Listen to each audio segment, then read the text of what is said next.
ইবাদত সর্বদা বহাল রাখা খুব কঠিন। আপনি যখন না, তো কোনো মানুষকে তো সহযোগিতা করতে হবে না। আমি তো কথা বলতে পারছি, যা আছে এটাই যথেষ্ট, কণ্ঠটা বেশি করতে হবে না। ভালো মন্দ এখন আর কোনো কিছু করতে হবে না, দয়া করে আমাকেই সবটা করতে দেন, আপনি কিছু করিয়েন না। পরিবেশ কন্ট্রোল করতে আমাকেই দেন।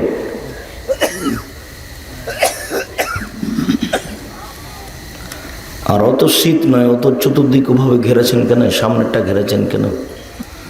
অত তো শীত নেই, হিসাব খুলে দেওয়াই ভালো। যারা খুলবেন তারা মুখে কথা বলিয়েন না, মুখে গল্প করবেন না, দয়া করে বন্ধ করে খুলবেন। তার মানে আপনার কোনো কাজ আমি এখন পছন্দ করি না, করবো। আল্লাহ তাআলা বলেন, ফাইযা ফারাগতা ফানসব ওয়া ইলা রাব্বিকা ফারগাব। মুহাম্মদ সাল্লাল্লাহু আলাইহি সাল্লাম, আপনি যখন দুনিয়াবি কাজ থেকে অবসর হবেন তখন কঠোর শ্রমে আত্মনিয়োগ করুন। আর আপনি আমাকে যা বলবেন তা বিনয়ের সাথে কান্নাকাটি করে বলুন। এটা আল্লাহর আদেশ। রংপুর, দিনাজপুর, লালমনিরহাট, নীলফামারী, কুড়িগ্রাম, পঞ্চগড়, ঠাকুরগাঁ, জয়পুরহাট, বগুড়া এইসব ডিস্ট্রিক্টের ভাষায় কাউবাউ করে বলুন। আমাকে একটু কাউবাউ করে বলতে হবে। কান্নাকাটি করে বললে খুব খুশি, আর চাইলে খুব খুশি। এই মানুষটার কাছে ধনী মানুষ 10 দিন চাইতে যান টাকা, বিরক্ত বল বাটা ফাজলামি করো, রোজ তুমি এখানে টাকা চাইতে আসো, টাকা নিয়ে বসে আছি নাকি, মন খারাপ করবে। আর উপরওয়ালাকে যত বলবেন তত খুশি, যত বলবেন তত খুশি। না বললেই রাগ করে, আপনার উপরে অসন্তুষ্ট, একটু বলে না কেন। আনাস রাদিয়াল্লাহু তাআলা আনহু বলেন, রাসূল সাল্লাল্লাহু আলাইহি ওয়াসাল্লাম বলেছেন, আল্লাহ তাআলা বলেন হাদিসে কুদসি, ইবনে আদম, এই আদমের ছেলে মেয়ে শোনো, মা দাওয়াতানি ওয়া রাজাতানি, তুমি যেভাবে ডাকো আমি সেভাবে আছি, তুমি যেভাবে আশা পোষণ করো সেভাবে আমি পূর্ণ করে থাকি, তুমি যেভাবে ডাকো আমি সেভাবে আছি, তুমি যেভাবে আশা করো সেভাবে আমি পূর্ণ করি, তুমি যেভাবে ডাকো আমাকে সেভাবে আমি আছি, তুমি যেভাবে আশা পোষণ করো আমি সেভাবে পূর্ণ করি। মা দাওতানি ও রাজাওতানি। আবার বলছেন, ইবনে আদম, এই আদমের ছেলে মেয়ে শোনো, লাউ বালাগাত যুনুবুকা আনানাস সামায়ে, তোমার পাপ যদি বেশি হতে হতে হতে হতে আকাশে লেগে যায়, পাপ আর পাপ, সারা দুনিয়া পাপে পরিপূর্ণ হয়ে আছে, এরকম পাপ যদি তোমার হয়ে যায়, ফাস্তাগফিরতানি, এরপরে তুমি যদি আমার কাছে ক্ষমা চাও, গাফারতু লাকা, আমি তোমার পাপ ক্ষমা করে দেবো। ওয়ালা উবালি, আমি পরোয়া করি না তুমি কত বড় পাপী, আমি আল্লাহ পরোয়া করি না তুমি কত বড় পাপী, আমি আল্লাহ পরোয়া করি না তুমি কত বড় পাপী, তুমি একটু বলো না যে আমার ভুল হয়েছে, তুমি তো বলো না। আস্তাগফিরুল্লাহ ওয়া আতুবু ইলাইহি আপনার তো মুখে আসে না, সারাদিন থেকে দোকানে বসে আছেন, একবার বলেছেন? শরম হয় না কেন, খারাপ লাগে না কেন? নির্বাচন করে করে করে করে বিবেচনা করে পায়খানা হয়ে গেছে, খালি আরেকজনের পিছনে লেগে থাকি, খালি আরেকজনের পিছনে লেগে থাকি। একজনের আরেকজনের পিছনে কিছু না বললে দিনই কাটে না, শান্তি পায় না। আস্তাগফিরুল্লাহ ওয়া আতুবু ইলাইহি কে বলবে? সাওবান রাদিয়াল্লাহু তাআলা আনহু বলেন, আল্লাহর নবী, আমি যদি বুঝতে পারতাম সবচেয়ে উত্তম সম্পদ কোনটা, তাহলে সঞ্চয় করে রাখতাম, লাত্তাখাস্ত, আমি তাহলে সঞ্চয় করে রাখতাম। আমি যদি বুঝতে পারতাম যে কোনটা উত্তম সম্পদ, তাহলে আমি সেটা সংগ্রহ করে রাখতাম। জাকাত লাগে না, কত সুন্দর জিনিস। তখন আল্লাহ রাসূল বলছেন, শোনো শোনো শোনো শোনো, আফজালহু, সম্পদের মধ্যে সবচেয়ে দামি সম্পদ, সবচেয়ে উত্তম সম্পদ, লিসানুন যাকির, ওই জিহ্বা, যে জিহ্বা আল্লাহকে ডাকতে পারে, বলে সুবহানাল্লাহ, আলহামদুলিল্লাহ, আল্লাহু আকবার, লা ইলাহা ইল্লাল্লাহ। যেই জিহ্বা এইটা বলতে পারে সেই জিভা পৃথিবীতে সবচেয়ে উত্তম সম্পদ। আপনার জিভাটা কত খারাপ, আপনার স্বভাবই খারাপ, আপনি এখনই বদনাম করছিলেন। আপনার জিভাটা কত যে খারাপ, আপনার জিভাটা কেটে নেওয়া উচিত। আপনার জিভাটা খুব খারাপ, শুধু খালি মানুষের পিছনে লেগে থাকে। রাসূল সাল্লাল্লাহু আলাইহি ওয়াসাল্লাম এই কথা বলছেন, হাল তাদরি, সঙ্গে সাথে বলতে পারো মাইকুবুন নাসান নারা, মানুষকে পিছন দিক থেকে ধাক্কা মেরে জাহান্নামে নিক্ষেপ করে কি? সঙ্গী সাথী বলতে পারো মানুষকে পিছন দিক থেকে ধাক্কা মেরে জাহান্নামে নিক্ষেপ করে কি? সঙ্গী সাথী বলতে পারো মানুষকে পিছন দিক থেকে ধাক্কা মেরে জাহান্নামে নিক্ষেপ করে কি? এই কথা বলতে বলতেই ফাঁকা জালেসানা হোক রাসূল সাল্লাল্লাহু আলাইহি ওয়াসাল্লাম জিভাটা ধরে নিয়েছেন। জিভা দেখো, এই জিভা মানুষকে পিছন দিক থেকে ধাক্কা মেরে জাহান্নামে নিক্ষেপ করে। সকাল থেকে এখন পর্যন্ত কত কথা বলেছেন আপনি হিসাব টানতে পারবেন? এমন কতগুলো কথা বলেছেন মরা পর্যন্ত তাহাজ্জুদ পড়লে আর হবে না, এখন আর হবে না কাজ, এও হবেই না। 9 মাইল থেকে আস্তে আস্তে এক রিক্সা গেলে থাপড়ে দিয়েছেন, টাকা বেশি চেয়েছে সেই জন্য। আর কিয়ামত পর্যন্ত কান্নাকাটি করলে আর হবে না। কার যে বদনাম করলেন তার কোনো হিসাব নিকেশ নাই। যদি আমি জানতে পারতাম সবচেয়ে উত্তম সম্পদ কি, তাহলে সঞ্চয় করে রাখতাম।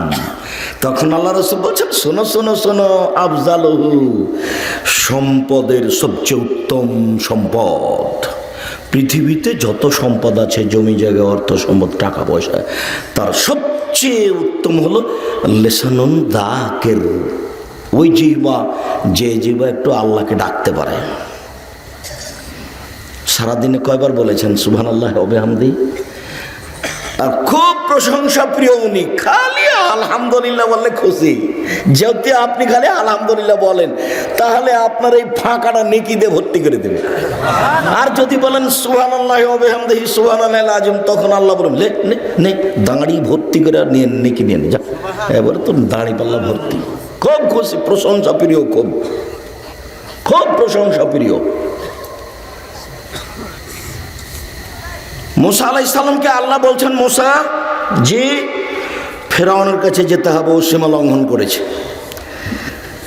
আমার যে ভয় হচ্ছে, আমার মুখে জিহ্বাতে অসুবিধা আছে, আমি ভালো করে কথা বলতে পারি না। তখন আল্লাহ বলছেন, আচ্ছা ঠিক আছে, ওটা আমি দেখে নিচ্ছি, তুমি খালি বলো রব্বিশ রাহলি সাদরি ওয়া ইয়াসসিরলি আমরি ওয়াহলুল উকদাতাম মিন লিসানি ইয়াফকাহু কাওলি। শেষের কথা হচ্ছে, আল্লাহ তুমি আমার জিহ্বাটা সুন্দর করে দাও যেন আমি কথা ভালো বলতে পারি। আল্লাহ বললেন, আচ্ছা ঠিক আছে, এটা বলো, আমি এটা তোমার ঠিক করে দিয়েছি, জিহ্বা আমি ঠিক করে দিচ্ছি, তুমি যাও। তখন বলছেন, এক থাপ্পড় দিয়ে একটা লোককে মেরেছিলাম, গেলে কি যে বলে আর কি যে করে আমার সাহস হয় না। তুমি যাও তো, কি বলবে সেটা আমি দেখবো, কি করে সেটা আমি দেখবো, কি বলে সেটা আমি শুনবো, কি করে এটা আমি দেখবো। তখন বলছে, তবু যে আমার সাহস হয় না, তাহলে আমার ভাই হারুনকে সাথে দেন, আমার ভাই হারুনকে সাথে দেন। তখন আল্লাহ বলছেন, আচ্ছা আচ্ছা আচ্ছা ঠিক আছে, তোমার হারুনকে সাথে দিলাম, তোমার সব কথাই মেনে নিলাম, এবার আমার একটা কথা শোনো, লাউতানিয়ে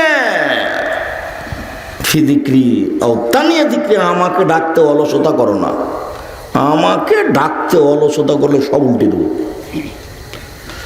আদেশ করেছেন মহানবী, খুব দামি নবী, খুব পাওয়ারফুল নবী, আল্লাহর সাথে কথা বলেন, ব্যতিক্রম পৃথিবীতে নবী হলেন মুসা আলাইহিস সালাম। এরপরে আল্লাহ বলছেন, দিন রাত আমাকে ডাকতে হবে, দিন রাত, কখনো অলসতা করতে পাবে না। লাতানিয়া ফিজিক্রি, আমাকে ডাকতে অলসতা করতে পাবে না, সবসময় বলো বলো সুবহানাল্লাহ ওয়া বিহামদিহি সুবহানাল্লাহিল আযীম। খুব খুশি, সুবহানাল্লাহ বললে খুব খুশি, আলহামদুলিল্লাহ বললে খুব খুশি। আল্লাহ রাসূল বলছেন যে সুবহানাল্লাহ ওয়া বিহামদিহি সুবহানাল্লাহিল আযীম, এই দুটা কি দাঁড়ি পাল্লাই সবচেয়ে ভারী। কিন্তু কোনোদিন আলেম ওলামা বলেন না নাকি সুবহানাল্লাহ ওয়া বিহামদিহি সুবহানাল্লাহ দাঁড়ি পাল্লা সবচেয়ে ভারী নয়? জি, সবচেয়ে ভারী। আপনার বলার সময় হয় না, সেই জন্য আপনি কি মনে করছেন যে সারা পৃথিবীর কেউ বলে না? এই কথা আপনি ভাবলে হবে? কত মানুষ সকাল সন্ধ্যে বলা নিয়ে ব্যস্ত। অত্র হাদিসে, আগের হাদিসটা একটা কথা আছে, অত্র হাদিসে পরে আরো দুটা কথা আছে। তারপরে সবচেয়ে দামি সম্পদ কালবুন শাকের, ওই অন্তর যে অল্পতে খুশি। যা হয়েছে আলহামদুলিল্লাহ। আর আপনার স্বভাবটা দেখবেন, আপনার স্বভাবটা কেমন। বেগুন তুলেছেন বাপ বেটা মিলে, 9 মাইল হাটে বিক্রি করবেন, তো নিয়ে যেতে বাজারে দেরি হয়েছে, আপনার বেটার কারণে দেরি হয়েছে। সকালবেলাতে ছিল 300 টাকা মন, 300 টাকা মন বেগুন, আর 10টা 11টা 12টার পরে ওইটা 150 টাকা হয়ে গেছে। তখন খালি সারাদিন বেটাকে বলছেন, তোকে মনে হচ্ছে দাঁত ভেঙে দিই, তোর মনে হচ্ছে তোকে পেটির চামড়া তুলে দিই, তুই অত দেরি করে গেলি কেন, দেরি করে গেলি কেন, সকালে এ দাম ছিল, দুপুরে এ দাম হয়ে গেছে। আপনার সহ্য হয় না, আপনি একবারও বলতে পারেন না যাক বেটা আলহামদুলিল্লাহ, যা হয়েছে আলহামদুলিল্লাহ, একবারও বলতে পারেন না। মানে আপনার অন্তরটা একেবারেই খারাপ। আলহামদুলিল্লাহ বলেই না, অল্পতে খুশি হয় না। আলহামদুলিল্লাহ বলে না, অল্পতে খুশি হয় না। পৃথিবীতে দ্বিতীয় দামি সম্পদ হচ্ছে ওই অন্তর যে অল্পতেই খুশি। তারপরে দামি সম্পদ ওই স্ত্রী যে স্ত্রী তার স্বামীকে দিনের উপরে সহযোগিতা করতে পারে। আপনার বউ তো ঢং ঢং করে এখানে এসেছে, আবার একটু পরে ঢং ঢং করে চলে গেছে। দেবরের সাথে গল্প করতে করতে এসেছে, আবার দেবরের সাথে গল্প করতে করতে চলে গেছে। আপনি একজন কাপুরুষ মানুষ, আপনার বউ এরকম এসে ছেড়ে গেছে, আপনার ওভাবেই চলছে। চাঁপাইনবাবগঞ্জের ভাষায় আপনার স্ত্রী হলো হস্তিনী। স্ত্রী কাকে হলো দেখবেন, 1 মিনিট দেখবেন, কথা তো আমার এখানে আছে, একটু 1 মিনিট আপনাকে দেখায়, দেখেন বউ কাকে বলে, কিভাবে বউ থাকবে, বউ কাকে বলে। জাবের রাদিয়াল্লাহু তাআলা আনহু বলেন, আমরা একদা রাসূল সাল্লাল্লাহু আলাইহি সাল্লামের সাথে যুদ্ধ করে আসছিলাম, এখন মদিনায় ঢুকবো। তখন আল্লাহ রাসূল বলছেন, এই সবাই থামো, সবাই থাকো, কেউ মদিনায় ঢুকতে পাবে না, সকালে সকালে সকালে। তখন জাবের বলছেন, আল্লাহর নবী, আমি নতুন বিবাহ করেছি, আমাকে বাড়ি যেতে অনুমতি দেন। তখন আল্লাহ রাসূল একটু হাসি মুখে বলছেন, আচ্ছা আচ্ছা আচ্ছা, বিকরা নাম সাইয়েব, নতুন বিবাহ করেছ তো তালাক প্রাপ্তা মেয়ে বিবাহ করেছ না কুমারী মেয়ে বিবাহ করেছ? তখন জাবের বলছেন, আল্লাহর নবী, সাইয়েব, তালাক প্রাপ্তা মেয়েকে বিবাহ করেছ। ওর আগে একবার বিবাহ হয়েছিল, ওই স্বামী তালাক দিয়ে দিয়েছে, তো তারপর আমি বিবাহ করেছি। তখন রাসূল সাল্লাল্লাহু আলাইহি সাল্লাম বলছেন, আল্লাহ বিক্রান্তলাই বহাতুলাই বকা, আরে তুমি অবিবাহিতা মেয়ে কেন বিবাহ করলে না? তুমি তার সাথে খেলতে, ও তোমার সাথে খেলতো। আরে তুমি কুমারী মেয়ে কেন বিবাহ করলে না? ও তুমি তার সাথে খেলতে, ও তোমার সাথে খেলতো। আল্লাহ রাসূল সাল্লাল্লাহু আলাইহি সাল্লাম এই পর্যন্ত বললেন। এইবার শোনেন, এখন যেটুকু জাবের রাদিয়াল্লাহু আনহু বলেন, সেটুকু আপনার স্ত্রীর জরুরি প্রয়োজন। এবার দেখেন জাবের বলছেন, আল্লাহর নবী, আমার বাপ উহুদের যুদ্ধে শহীদ হয়েছেন 6 জন মেয়ে রেখে, আমার 6 জন বোন আছে। আমার বাপ উহুদের যুদ্ধে শহীদ হয়েছেন 6 জন মেয়ে রেখে, আমার 6 জন বোন আছে। আমার বোনদের সমবয়সের মেয়েকে আমি বিবাহ করা পছন্দ করিনি, না, আমার বোনদের সমবয়সের মেয়েকে আমি বিবাহ করব না। আমার বোনদের সমবয়সের মেয়েকে বিবাহ করা পছন্দ করিনি, না না না, আমি এটা করবো না। কেন? 4টা কারণে।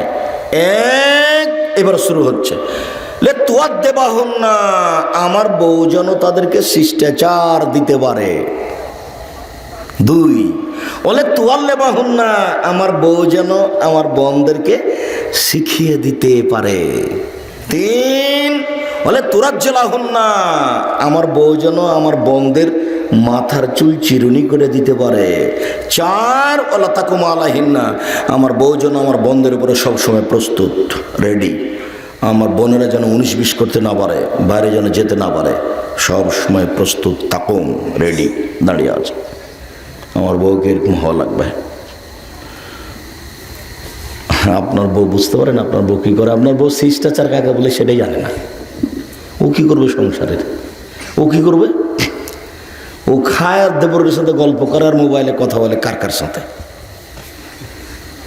শিষ্টাচার কাকে বলে? আপনার মেয়েটা ক্লাস 10-এ পড়ে, মাথায় কাপড় দিয়ে নাই, এখন এই মুহূর্তে, এখন এটা কোন শিষ্টাচার? এটা কোন শিষ্টাচার? এই ছেলে, তোমার বোন এখন মাথায় কাপড় দিয়ে নাই এই মুহূর্তে, বলো এটা কোন শিষ্টাচার? বলো, তোমার মাকে বলতে পারো না এটা কোন শিষ্টাচার? বলো, তোমার মা কি করে, কি কলা ছাই করে, কি করে? শোনো, তোমার ছোট ভাইটার প্যান্টটা এখনো টাকনোর নিচে আছে। তোমার মা রোজ কাপড়টা পরিষ্কার করে ধয়, শুকায়, তোমার ছোট ভাইকে পরায়। দেখতে পাই তোমার মা যে প্যান্টটা টাকনোর নিচে আছে। তোমার মা কিছুই বলে না। শিষ্টাচার কাকে বলে বেটা? শিষ্টাচার কাকে বলে? তোমার ছোট ভাইটা রোজ খাওয়ার সময় বাম হাতে গিলাস ধরে পানি খাচ্ছে, তোমার মা কিছুই বলে না। শিষ্টাচার কাকে বলে? বলো, শিষ্টাচার কাকে বলে? তোমাদের বাড়িতে তুমি, তোমার বোন সবাই মোবাইলে রিং হলে অন করে বলে হ্যালো। আমি তো বলেছি হ্যালো বলে কুকুরকে ডাকে। কই তোমার মতো একবারও বলে না ছি ছি আব্বু হ্যালো বলছো কেন আব্বু, সালাম দাও। যদি নাম্বারটা দেখে চিনতে পারো হিন্দু, তাহলে বলবা জি ধন্যবাদ, কি বলছিলেন। আর যদি চিনতে না পারো তাহলে হিন্দু হোক, মুসলমান হোক, ডোম হোক, চামার হোক, হাঁড়ি হোক, মেথর হোক, যে হোক না কেন, আসসালামু আলাইকুম। আচ্ছা, তোমাদের বাড়িতে গরু বুঝেন তো, গরু গাভী যখন গোহাল ঘরে যায়, গোহালে যেখানে রাতে থাকে, তো গরু কি সালাম দেয়? তো তুমিও তো সালাম দাও না। বুঝেও বুঝে না ওরা, অন্তর আছে বুঝে না, দেখেও দেখে না ওরা, চক্ষু আছে দেখে না, শোনেও শোনে না ওরা, কান আছে শোনে না। উলাইকা কাল আনাম, তারা পশু প্রাণীর মতো, তারা গরু ছাগলের মতো, তারা কুকুর শ্রীগালের মতো, ভালো হওয়া যাল বরং তার চেয়ে খারাপ। তবে আপনাকে আল্লাহ গরুর মতো বলছেন, এখনো গরু বলেননি। কেন? গরু কোনোদিনই সালাম দিতে পারবে না, আর আপনি আজ থেকে ইচ্ছা করলে সালাম দিতে পারবেন। দেখেন, বুঝেও বুঝে না ওরা, অন্তর আছে বুঝে না, দেখেও দেখে না ওরা, চক্ষু আছে দেখে না, শোনেও শোনে না ওরা, কান আছে শোনে না, এইগুলিকে কাজে লাগায় না। ওরা হচ্ছে পশু প্রাণীর মতো, ওরা গরু ছাগলের মতো, ওরা কুকুর শ্রীগালের মতো, ভালো হওয়া যাল বরং তার চেয়ে খারাপ। সালাম দিয়ে ঢোকেন না কেন বাড়িতে? এই ছেলে, তুমি ঢোকো না। কই তোমার মা তো কিছু বলে না। তোমার মায়ের তো উচিত, আব্বু ছি ছি ছি আব্বু বাইরে যাও, বাইরে যাবো, বাহির দরজায় যাও আব্বু, বাহির দরজায় গিয়ে বলো আসসালামু আলাইকুম। তোমার মা, আপনাকে বলছি, আপনার স্ত্রী চাঁপাইনবাবগঞ্জের ভাষাতেও হস্তিনী। ওকে দিয়ে সংসার চলবে না, ওকে বদলাতে হবে। আমি তবে আদেশ করিনি। আপনি বুঝতে পারেননি বউ কাকে বলে? এক মিনিট, আবারও দেখুন। ছেলে, তোমাকে বলছি মা কাকে বলে দেখে যাও। এক, শিষ্টাচার দিবে। দুই, শিক্ষা দিবে। ঘুম থেকে উঠেছে বাচ্চা, তোমার ছোট বোনটা কোলে নিয়ে তোমার আম্মা বলবে আম্মু বলো তো, আম্মু বলো আলহামদুলিল্লাহিল্লাযী আহয়ানা বা'দা মা আমাতানা ওয়া ইলাইহিন নুশুর। ওই আল্লাহর প্রশংসা, যে আল্লাহ মরণ দিয়েছিলেন সে আল্লাহ জীবিত করলেন, সে আল্লাহর প্রশংসা। কই আপনার স্ত্রী তো বলে না, ওর এমনি দিন কাটায়। বুঝি কি করে আপনার বউ আল্লাহ ভালো জানে। তিন, এটা সৌদি আরবের নীতি। বাচ্চা জন্ম নেওয়ার পরে 7 দিনের দিন মাথা নেড়ে করে, 7 দিনের পরে মেয়েদের মাথা নেড়ে করা আরাম, চুল ছোটো করা আরাম সৌদি আরবে। তাই ছোট বাচ্চার মাথায় অনেক চুল হয়ে যায়, তখন মায়েরা চুল পরিপাটি করে একবারে লাঠি নিয়ে বসে, একটু 19-20 করতে পারবে না, খালি বেনে অনেক। 4, আল্লাহ তাকুমা আলাইহিন না, সবসময় রেডি, সবসময় রেডি। 1 minute, 1 minute. আপনার স্ত্রী মাগরিবের সালাত ফরজটা আদায় করেছে, বসে একটু তাসবিহ তাহলিল করছে, তো আপনার ছোট ছেলেটা, এই ছেলে তোমার ছোট ভাইটা মাগরিবের সালাত আদায় করে 10 মিনিট পরে বাড়িতে ঢুকছে। তো আপনার স্ত্রী, এই ছেলে তোমার আম্মা আল্লাহু আকবার বলে সালাত শুরু করতে যাচ্ছিল, সুন্নাত। ইতিমধ্যে তোমার ভাই বলেছে আসসালামু আলাইকুম। তখন তোমার আম্মা দেখলেন যে দেরিতে ছেলে ঢুকেছে 10 মিনিট, এখন আর সুন্নাত পড়তে হবে না তোমার আম্মাকে। আব্বু আহমদ, আব্বু 10 মিনিট কোথায় দেরি হলো আব্বু? 10 মিনিটের আগে তল্লাশি চালাতে হবে, তারপরে সুন্নাত। এইটা হলো তল্লাশি, হলো ফরজ, আর সুন্নাত পড়া হলো সুন্নাত। আমি বুঝাতে পারিনি মা কাকে বলে, আমি বুঝাতে পারলাম না মনে হয়। না পারলে তো আর আমি তো অক্ষম, আমি আর কি দিয়ে বলি, হাদিস তো বুখারী মুসলিম। আমাদের যদি অত্যন্ত এই বুখারী মুসলিমের এই হাদিসটাও যদি আজকে বুঝে থাকি তো যত পরিশ্রম আছে সবই আলহামদুলিল্লাহ। নাহলে এমনি এসেছে এমনি যাচ্ছে, পশু প্রাণীও আসে যায় চলে যায়, আমরা আসে যাচ্ছি। কোরআন মাজিদের পরের অংশটা কুকুর শ্রীগালের চেয়ে খারাপ, এই অংশটা বুঝে একটু যাই। আব্দুর রাজ্জাক সাহেব, কুকুর শ্রীগালের চেয়ে খারাপ এটা কে? এটা তোমার বাপ। দেখেন আপনাকে অনেক ভালোবাসি, কথা এইভাবে বললে খুব কষ্ট হয়। আমার বাপ কুকুর শ্রীগালের চেয়ে খারাপ এভাবে বলছেন কেন আব্দুর রাজ্জাক সাহেব? তোমার আব্বাকে যদি আমি কুকুর শ্রীগালের চেয়ে খারাপ প্রমাণ করতে না পারি, আমি আব্দুর রাজ্জাক বিন ইউসুফ আজ থেকে আর কথা বলবো না। বগুড়া থেকে শেষ করলাম কথা। তোমার দাদা 10 বছর আগে মারা গেছেন। কতদিন? 10 বছর। 5 বিঘা 3 বিঘা জমি রেখে গেছে।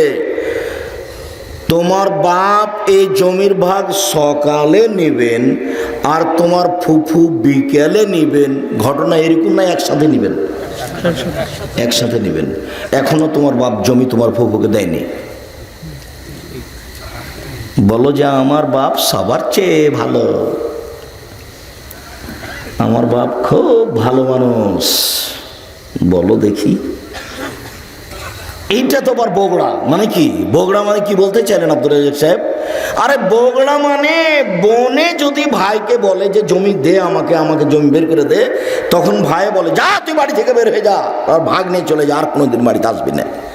ভাগ নিতে এসে সেই জন্য ওকে বলছে তুই চলে যা, ভাগ নিয়ে আর কোনোদিন আসিস না। আশ্চর্য কথা।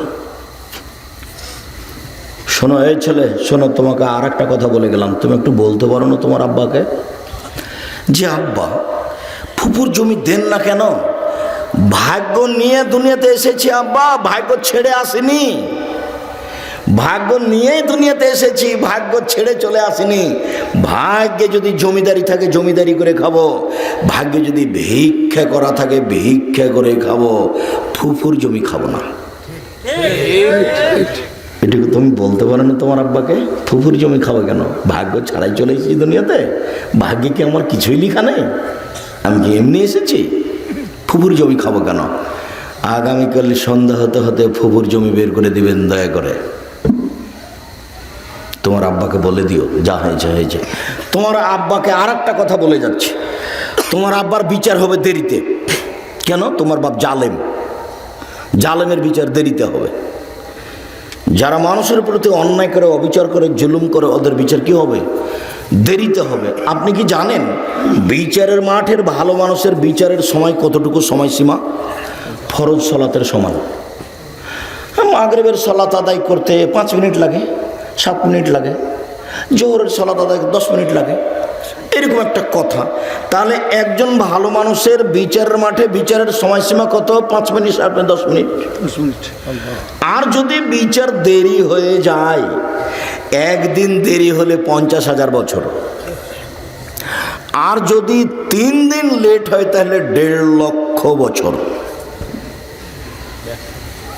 কতদিন পরে আপনার বাপের বিচার হবে আমি তা বলতে পারছি না। রাসূল সাল্লাল্লাহু আলাইহি ওয়াসাল্লাম বলেছেন সাধারণ মানুষ বিত্তশালী মানুষের 500 বছর আগে জান্নাতে যাবে। তো একদিন সমান যদি 50,000 বছর হয় তাহলে 500 বছর সমান কত আমি তা হিসাব দিতে পারছি না এখন। কেউ যদি কারো জমি জোর করে দখল করে তো আল্লাহ বিচার মাঠে ওই জমিটাকে খনন করতে বলবেন। খনন করো করো করো করতে করতে যখন 7 জমিনের নিচে যাবে তখন ওই জমিটা তার কাঁধে তুলে দিবেন আল্লাহ, তুলে দিয়ে বলবেন এখন হাঁটো। তখন কতদিন খনন করতে লাগবে, কতদিন হাঁটবে আল্লাহই ভালো জানে। জমি তো জোর করে দখল করেছেন আপনি, আপনি তো বুঝতে পারছেন না যে জোর করে দখল করাটা কি জিনিস। কতদিন দেরিতে বিচার হবে আল্লাহই ভালো জানে। আপনি যদি সুদ খান তো বিচারের মাঠ, ওটার বিচারের মাঠে কিন্তু রক্তের নদীতে ফেলে দিয়ে পাশ থেকে আপনার মুখের উপরে পাথর মেরে মেরে আপনার মুখকে ভেঙে চৌচির করা হবে। এটা কতদিন চলবে কে জানে। আপনি যদি জাকাত না দেন তো ওসর জাকাতটাকে সাপ বানানো হবে, দিয়ে আপনার গলায় পেঁচে দেওয়া হবে আর বারবার ছোবল মারবে। আচ্ছা এটা কতদিন চলবে কে জানে। তা আপনি কি জুলুম করলেন জাকাত ওসর না দিয়ে? ও আপনি ফকিরের টাকা মেরে খেয়েছেন, যে সেই জন্য যে জাকাত দেয়নি সে কার টাকা মেরে খেল? বুঝতে পারেন না মনে হয়? গরিবদের, ফকির মিসকিনের টাকা মেরে খেয়েছে, তো ওও জালেম। তাহলে ওর বিচার কি হবে? দেরিতে হবে। কত হাদিস! এই যে গলায় পেঁচিয়ে ছবল মারতে থাকলো, তা আপনি মনে করলেন এটা কি মনে করলেন আপনি? আরে ছবল মারতে লাগিয়ে দিয়েছে, কত দিন চলবে আল্লাহ ভালো জানে। গরু যদি হয় তাহলে তাকে ফেলে দিয়ে পা দিয়ে ডলবে আর সিং দিয়ে গুতাবে, তো এটা কতদিন কে জানে। বিচার তো দেরি হয়ে গেছে। একদিন দেরি হলে 50,000 বছর, 3 দিন দেরি হলে 1.5 লক্ষ বছর। বিচার এখন লেট হয়ে গেছে। কতদিন চলবে সে কথা আপনাকে আমি বলতে পারছি না।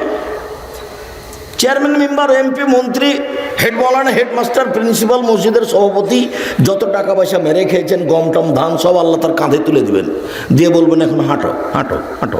কতদিন কে জানে।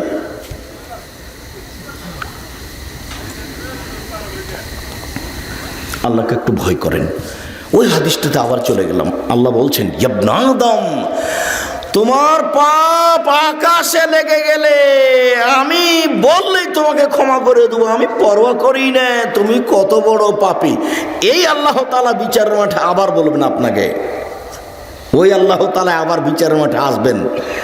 আদমের ছেলে মেয়েরা যখন সব উপস্থিত হবে, তখন আল্লাহ তাআলা বিচারের মাঠে এসে বলবেন, ইবনে আদম, এই আদমের ছেলে মেয়ে শোনো, লাওয়াতাইতানি বিকরাবিলার দে খাতায়া সুম্মা লাকিতানি লা তুশরিকু শাইআ লা আতাইতুকা বিকরাবে মাগফিরা।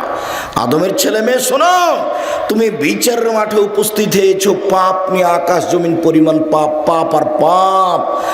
তুমি যেই পরিমাণ পাপ নিয়ে উপস্থিত হয়েছ, আমি আল্লাহ সেই পরিমাণ ক্ষমা নিয়ে উপস্থিত হয়েছি। তোমার যেই পরিমাণ পাপ আমার সেই পরিমাণ ক্ষমা, তোমার যেই পরিমাণ পাপ আমার সেই পরিমাণ ক্ষমা। যদি শিরক না থাকে,